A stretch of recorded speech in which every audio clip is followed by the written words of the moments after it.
இன்னொரு டிப்ஸ் நான் வந்து சொல்லிடுறேன் பாத்துக்கோங்க. சில்க் த்ரெட்ல வந்து நீங்க போட்டுக்கிட்டே வருவீங்க. இப்ப பிராக்டிஸ் பண்றதால ஒரு 4-5 செயின் போட்டதுக்கு அப்புறம் கட் ஆயிடும் சில்க் த்ரெட். அப்ப என்ன பண்ணுவீங்கன்னா ஃபுல்லா உருவிட்டு திருப்பி போடுற மாதிரி பண்ணுவீங்க. அப்படி இல்லைன்னா என்ன பண்றதுன்னு தெரியாம கூட சில பேருக்கு இருக்கலாம். சோ ஸ்டிச்சஸ் வந்து நீங்க போட்டுக்கிட்டே வரீங்க சில்க் த்ரெட்ல. ஒரு 10 சங்கிலி 15 சங்கிலி போட்டுட்டீங்க நல்லா. அதுக்கப்புறம் உங்களுக்கு த்ரெட் கட் ஆயிடுச்சு அப்படின்னா என்ன பண்றதுன்னு தெரியலன்னா இப்ப நான் சொல்ற டிப்ஸ் வந்து பண்ணுங்க.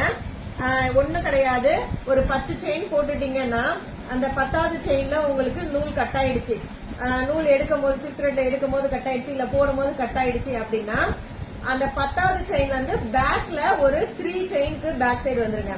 10, 9, 8 அதை விட்டுட்டு 7வது செயின்ல நடுவுல ஒரு ஹோல் இருக்கு இல்லைங்களா, அது உள்ள ஊசி கொடுத்து அகைன் மறுபடியும் வந்து சில்க் த்ரெட் வந்து நாட் போட்டு அந்த இடத்துல இருந்து எடுத்து ஸ்டார்ட் பண்ணுங்க. ஓகேங்களா?